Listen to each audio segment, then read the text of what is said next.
여러분은 끌어당김에서 가장 중요한 것이 무엇이라고 생각하나요? 시크릿, 무의식, 잠재의식, 끌어당김을 말하는 99%의 사람들은 하나같이 감정이라고 대답해요. 주변을 보면 신기하게도 엄청 애쓰는 것 같아 보이지 않는데 원하는 일이 술술 풀리는 것처럼 보이는 사람들이 있습니다. 이 사람들과 끌어당김에 성공하는 사람들의 공통적인 점이 하나 있어요. 바로 스스로의 감정을 확실히 안다는 거예요. 여러분들은 자신이 느끼는 감정에 얼마나 알고 있나요? 오늘은 끌어당김의 핵심인 감정을 다루는 4가지 방법을 준비했어요.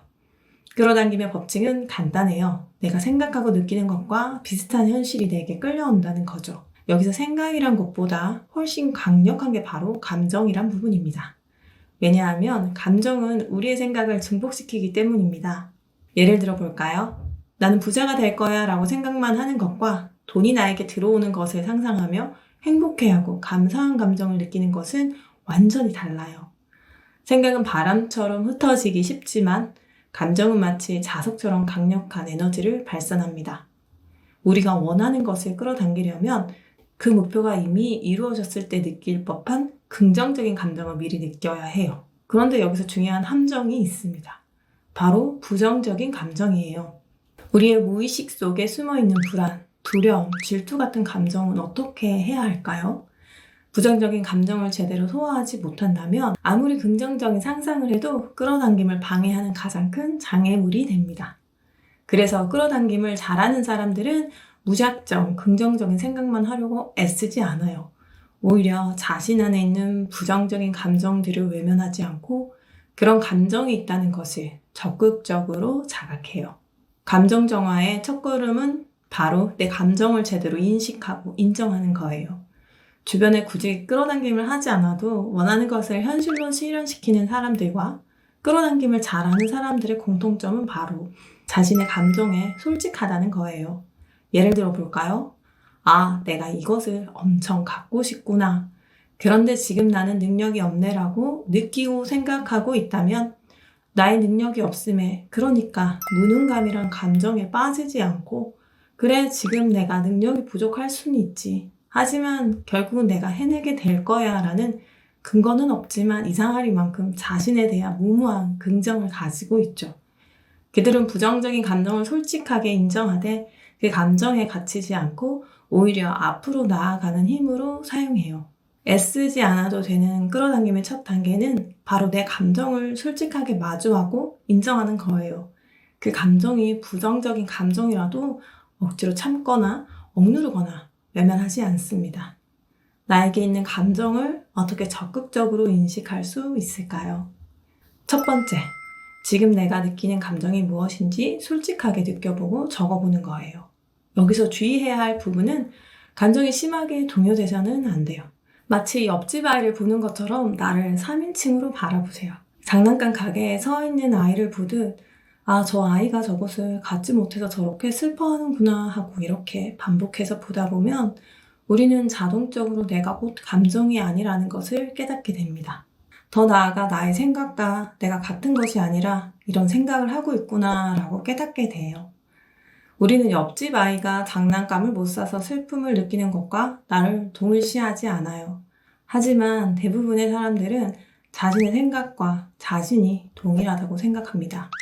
생각이 반복될수록 결국 그 생각이 자신의 현실이라고 믿게 되죠.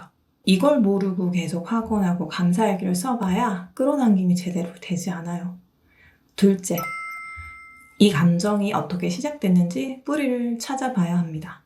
우리가 주로 느끼는 반복되는 감정들은 생각보다 다양하지 않아요. 예를 들어 볼까요? 불안하다, 답답하다, 외롭다, 우울하다, 짜증난다, 화가 난다. 이 정도 안에 우리의 감정이 있는 경우가 대부분이에요.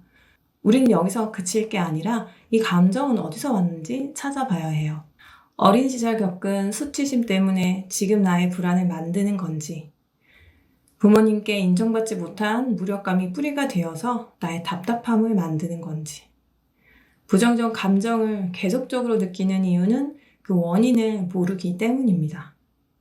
감정의 뿌리를 알고 있다면 생각보다 느끼는 부정적 감정의 강도는 더 커지지 않아요. 우리의 뇌는 원인을 모를 때 공포를 느끼지만 정체를 알게 된다면 자동적으로 이 상황을 어떻게 극복해낼까 하고 생각하게 되고 몸도 같이 반응하게 돼요. 세 번째, 이 부분은 조금 어려워요. 자신이 느낀 감정을 판단하거나 비난하지 않습니다. 부정적 감정이 생겼을 때 자신도 모르게 그 감정을 숨기는 경우가 사실 많아요. 때로는 감정을 느끼는 자신에게 죄책감을 느끼기도 합니다. 이런 자신이 올바르지 않다는 자신도 모르게 판단이 들어가기 때문이죠. 하지만 이런 부정적 감정은 잔디에 있는 잡초와 같은 것 같아요. 자세히 안 보면 지나치게 되고 그냥 무시하거나 모른 척하면 점점 더 무성해지는 잡초처럼요. 부정적인 감정이 올라오면 이 감정을 판단하거나 비난하지 말고 그냥 잡초를 뽑듯이 그저 충분히 감정을 인지한 뒤 보내주면 됩니다. 마지막 네 번째, 이 부분이 정말 중요한데요. 감정에 따른 나의 몸의 상태를 관찰하는 거예요. 명상은 현대에 와서 우리의 몸과 감정을 관찰자의 눈으로 볼 수 있도록 발전되어 왔어요. 명상을 하는 가장 큰 이유가 이 관찰자 시점으로 나를 객관적으로 보는 훈련을 도와주기 때문입니다. 기초 명상을 배울 때 우리의 호흡, 들숨과 날숨, 코와 코 주변의 감각에 집중하라고 해요. 우리의 몸을 관찰하라고 합니다. 이유가 왜일까요? 무의식은 육체와 가까이 있어요. 감정은 무의식에 저장되고 이 에너지는 육체에 영향을 줍니다. 감정에 따라 나의 신체 상태가 달라지는 건 다들 알고 계시죠? 간단하게 예를 들어 볼까요? 함께하기 불편한 상사랑 점심을 먹으면 속이 불편하게 느껴진다거나 불편한 친구를 만나면 가슴이 답답해진다거나 이런 증상을 누구나 한 번쯤 느껴본 적이 있다고 봐요. 감정이 올라올 때 나의 몸의 변화를 지켜보세요. 화가 난다면 이때도 나의 몸을 관찰하는 관찰자의 시점으로 느껴봅니다. 눈을 치켜뜨게 되고 목소리가 커지게 되고 혹은 목소리가 떨리기도 하고 가슴이 조여지고 내가 화를 내는 과정을 지켜보면 되게 신기한 현상이 일어나요. 의도하지 않았는데도 더 이상 감정에 폭주하지 않고 감정을 다스리는 경험을 하게 됩니다. 감정이란 에너지를 고스란히 느끼되 필요 이상으로 확대하지 않게 돼요. 생각보다 자신의 감정을 잘 느끼지 못하는 분들도 있어요. 그럴수록 자신의 신체 상태를 확인해 보는 게 좋아요. 오늘따라 머리가 아프고 숨쉬기 힘들다면 어쩌면 내가 감정적으로 힘들거나 어려운 상황일 수 있어요. 자신의 감정과 몸의 신호를 알아차리는 연습을 반복하다 보면 삶이 생각했던 것만큼 무겁고 어렵지 않다는 것을 깨닫게 됩니다. 더 이상 힘주며 애쓰지 않아도 되는 나를 발견하게 되죠. 결국 끌어당김은 억지로 노력하는 게 아니라 있는 그대로의 자신을 솔직하게 바라보는 것에서 시작됩니다.